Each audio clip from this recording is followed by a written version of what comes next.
This video describes the final section of the internal assessment, conclusion and evaluation. The conclusion section depends somewhat on how well you've analyzed the data. This is where you discuss the equation that you came up with and how well it supports your theoretical model. At this point, you might substitute in controlled variables from your experiment to derive the theoretical coefficient of the variable.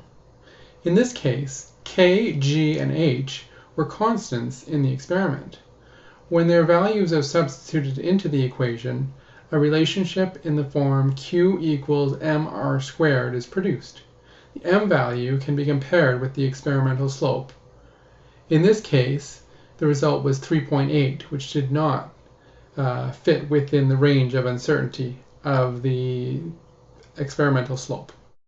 Experimental error must also be calculated, and any other issues with the experiment must be discussed. For example, say if the curve doesn't go through the error bars, this must be discussed here. In the error section, you must find at least 3 sources of error that actually occurred in your experiment. You might want to think about the qualitative observations that you made during the experiment. These are usually related to methods, materials, or environment used for the experiment.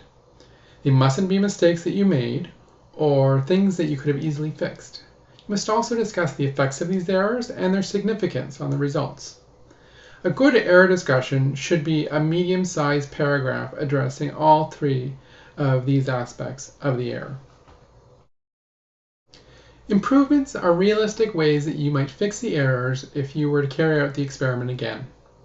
You should be fairly specific in this section, especially if you are suggesting that different equipment be used for the experiment. Simply saying, use a machine that is not acceptable.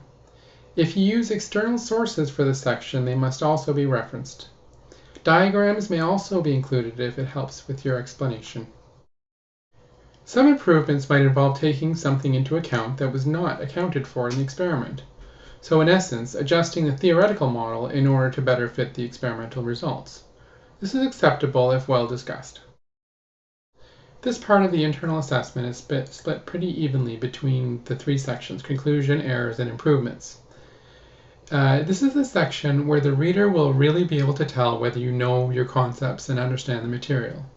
Data processing is a fairly mechanical process, but you really need to be able to think in order to come up with a good conclusion and evaluation section.